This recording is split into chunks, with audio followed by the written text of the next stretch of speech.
Orang bilang tanah kita tanah Sunda, tongkat kayu dan batu yang ditanam. Oke, seperti lagunya Kus-Plus, ternyata wilayah Indonesia sangat subur. Apa yang kita tanam bisa dengan mudah tumbuh. Tinggal kemauan kita sebagai bangsa untuk mengembangkan dan menjadikan Indonesia menjadi negara yang maju. Assalamualaikum warahmatullahi wabarakatuh. Bertemu kembali dengan mata pelajaran IPS kelas 8 dan materi yang akan dipelajari yaitu tentang penguatan ekonomi dan agrikultur di Indonesia.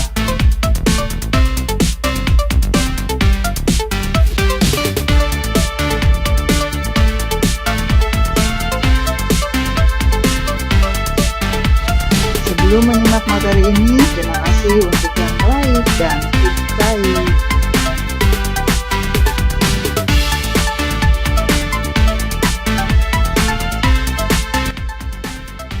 Materi tentang penguatan ekonomi dan agrikultur di Indonesia.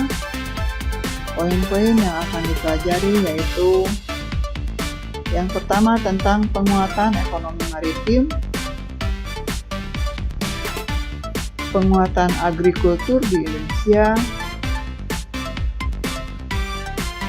dan strategi pengembangan agrikultur di Indonesia.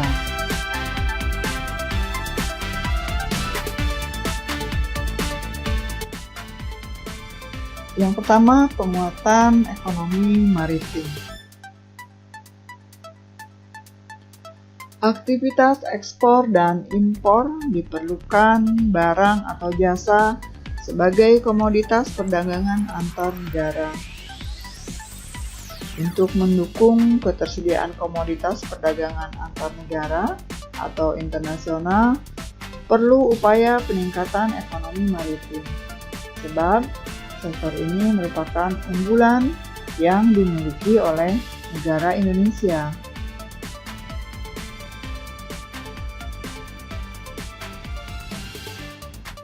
Upaya peningkatan ekonomi maritim meliputi potensi maritim Indonesia, hambatan pembangunan ekonomi maritim, dan upaya mengembangkan ekonomi maritim di Indonesia.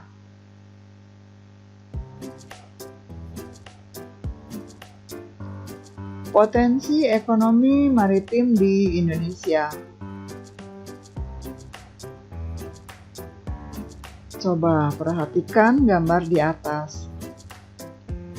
Beberapa nelayan yang sedang mengumpulkan hasil tangkapan ikannya dan gambar orang yang sedang menjemur hasil tangkapan ikannya.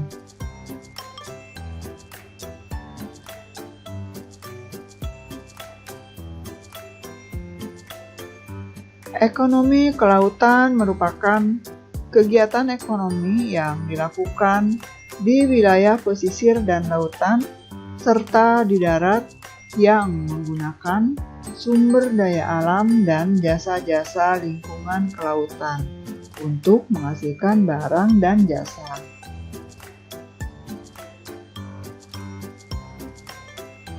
Ekonomi maritim merupakan kegiatan ekonomi yang mencakup transportasi laut, industri galangan kapal, dan perawatannya, pembangunan dan pengoperasian pelabuhan beserta industri dan jasa terkait.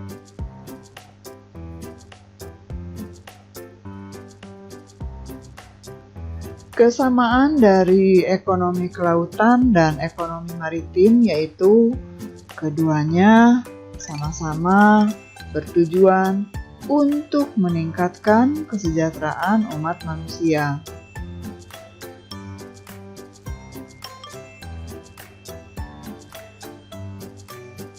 Rumput laut merupakan kekayaan sekaligus keindahan bawah laut untuk menarik wisatawan baik asing maupun lokal.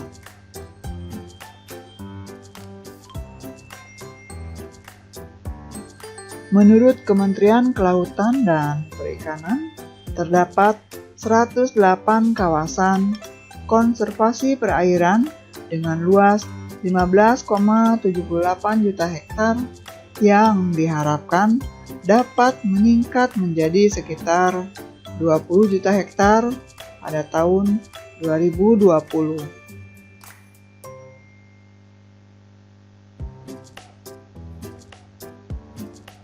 Beberapa daerah memiliki keindahan bawah laut yang sudah sangat mendunia dan menjadi spot penyelam yang wajib dikunjungi para penyelam, seperti di wilayah Bunaken,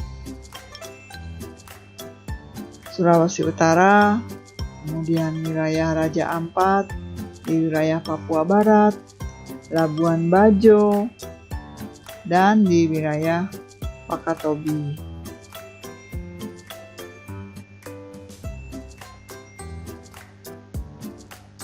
Banyaknya kekayaan yang terkandung di laut secara utuh, baik di dalam, di dasar, maupun di atas permukaan laut, merupakan potensi ekonomi yang mampu memberikan kontribusi nyata bagi perekonomian nasional.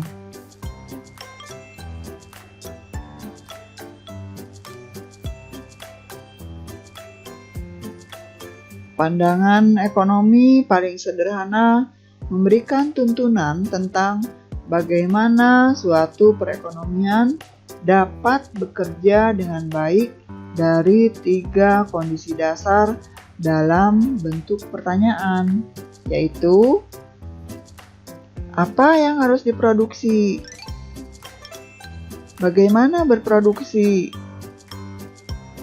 dan untuk siapa diproduksi.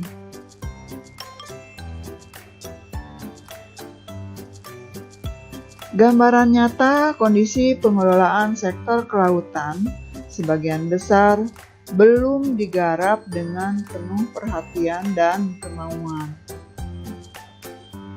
Hal ini terlihat pada potret sebagian besar nelayan Indonesia yang masih bergelut dengan kemiskinan, padahal produksi perikanan terus meningkat.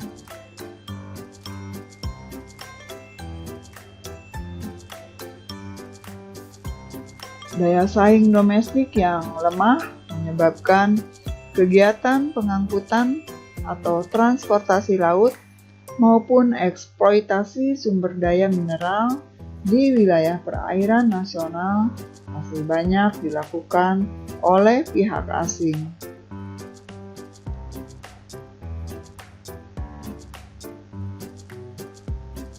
Kondisi ekonomi maritim di Indonesia dan negara-negara ASEAN.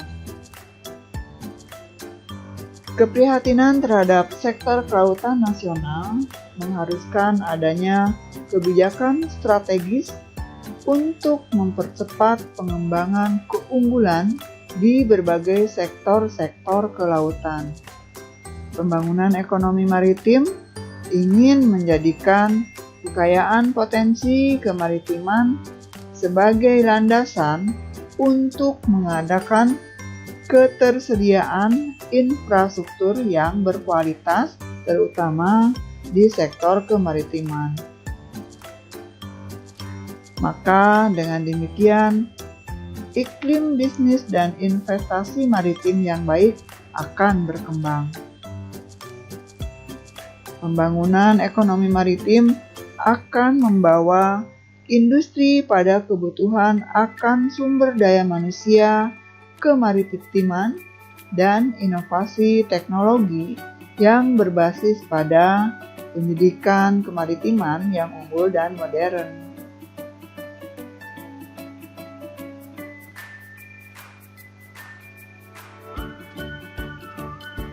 Pembangunan bidang kelautan diarahkan untuk mencapai 4 tujuan, yaitu yang pertama, pertumbuhan ekonomi tinggi secara berkelanjutan. Yang kedua, peningkatan kesejahteraan seluruh pelaku usaha, khususnya para nelayan. Yang ketiga, pembudidaya ikan dan masyarakat kelautan lainnya yang berskala kecil. Dan yang keempat, terpeliharanya kelestarian lingkungan dan sumber daya kelautan, menjadikan laut sebagai pemersatu dan tegaknya kedaulatan bangsa.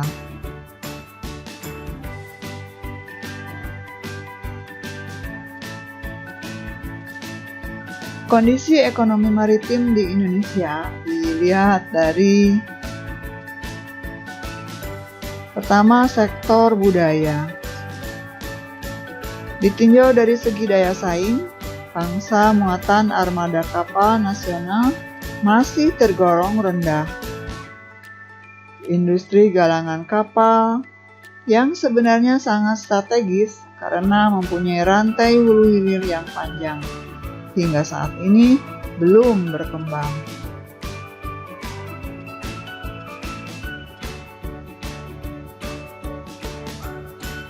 Sistem pelabuhan saat ini hanya berperan sebagai cabang atau ranting dari Singapura atau pelabuhan luar negeri lainnya. Pelayanannya masih belum efisien dan belum produk daya saing sumber daya manusia di sektor pelayanan masih rendah.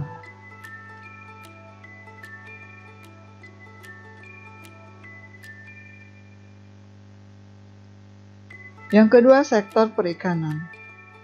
Potensi sektor perikanan Indonesia sangat besar dan sepantasnya Indonesia menjadi negara industri perikanan terbesar di Asia. Namun demikian, kontribusi perikanan terhadap pendapatan nasional masih rendah. Pertambahan kawasan budidaya perikanan pun masih sangat kurang.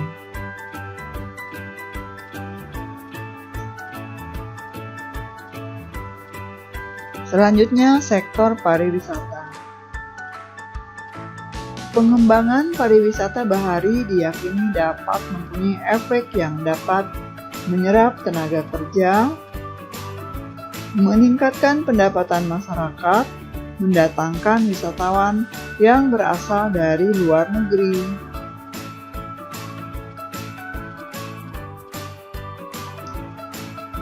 Strategi kebijakan pengembangan ekonomi maritim di Indonesia. Pengembangan ekonomi maritim perlu ditingkatkan dengan harapan dapat mendorong pertumbuhan ekonomi dan meningkatkan kesejahteraan rakyat Indonesia. Kebangkitan ekonomi kelautan Indonesia ditandai dengan perubahan paradigma pembangunan nasional dari pembangunan berbasis daratan menjadi pembangunan berbasis kelautan. Hal ini akan memacu berbagai produk kebijakan publik, infrastruktur, dan sumber daya finansial yang terintegrasi menunjang pembangunan kelautan.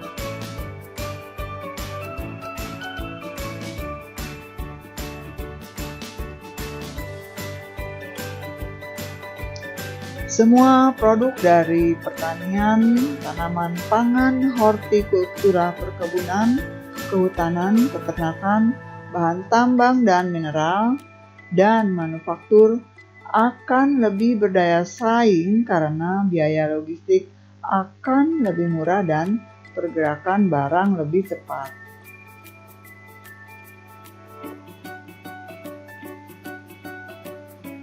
Percepatan pengembangan infrastruktur dan ketersambungan maritim, membangun tol laut, pelabuhan laut dalam logistik industri perkapalan, diyakini akan mengurangi inefisiensi ekonomi nasional dan meningkatkan daya saing produk dalam negeri.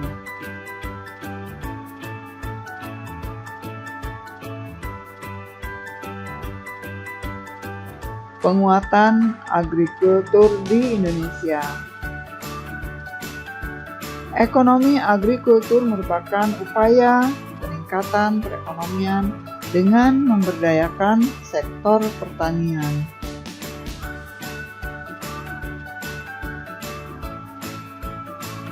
Agrikultur merupakan kegiatan pemanfaatan sumber daya hayati yang dilakukan manusia untuk menghasilkan bahan pangan, bahan baku industri, sumber energi atau mengelola lingkungan hidupnya.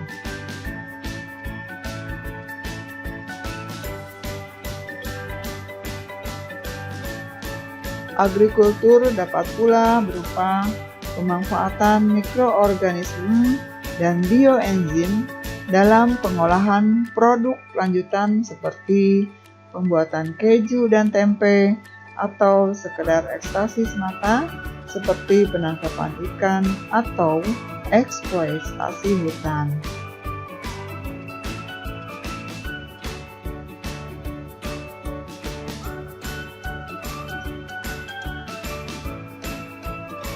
Potensi agrikultur di Indonesia. Indonesia merupakan negara agraris yang memiliki sumber daya alam yang banyak untuk produk pertanian. Hal ini didukung oleh iklim tropis. Di bidang tanaman pangan, Indonesia memiliki tanaman unggul seperti padi, kedelai, kacang tanah, ubi kayu, dan berbagai varietas yang lain. Sektor pertanian di Indonesia yang merupakan kontribusi besar dalam pendapatan nasional, penyerapan tenaga kerja, penyediaan pangan, dan penyediaan bahan baku industri.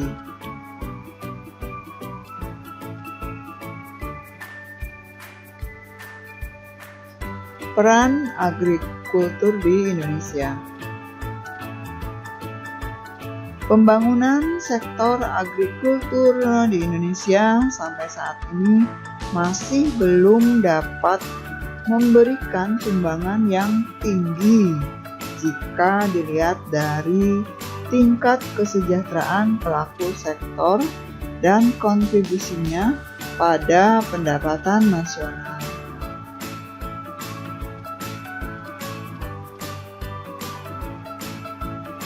Pembangunan agrikultur di Indonesia dianggap penting dari keseluruhan pembangunan nasional. Peranan penting itu antara lain yaitu pertama, potensi sumber daya alam yang sangat beragam. Yang kedua, pangsa terhadap pendapatan nasional yang besar. Ketiga, besarnya pangsa terhadap ekspor nasional. Keempat, besarnya penduduk Indonesia yang menggantungkan hidupnya pada sektor ini.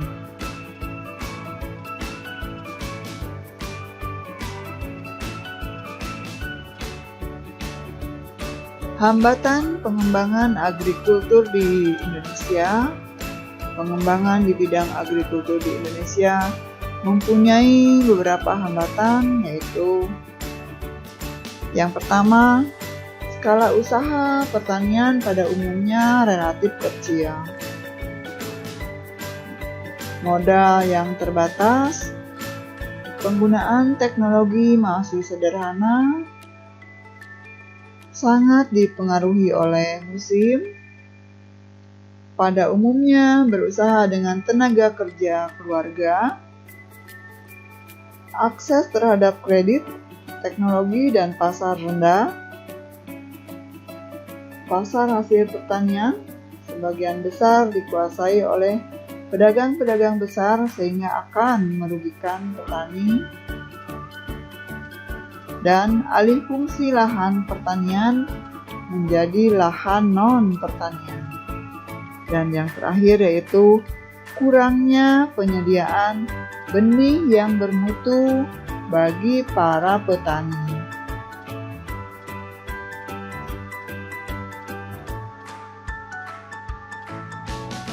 Strategi pengembangan agrikultur di Indonesia.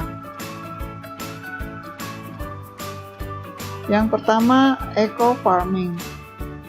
Strategi eco farming merupakan peningkatan budidaya di sektor pertanian yang ramah lingkungan dan terintegrasi dengan kearifan lokal di setiap daerah di Indonesia.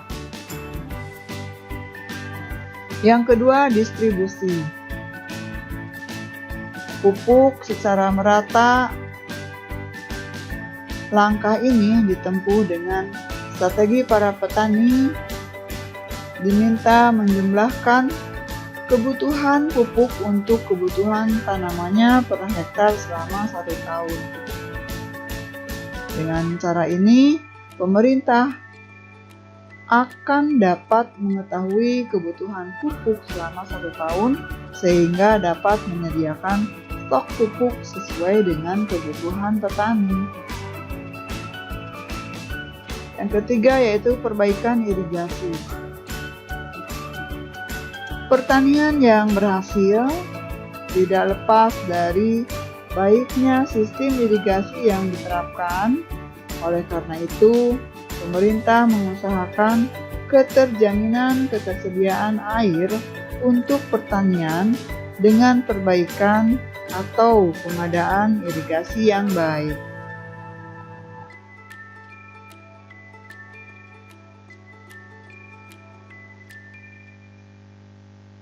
Oke, selesai sudah materi tentang penguatan ekonomi dan agrikultur di Indonesia.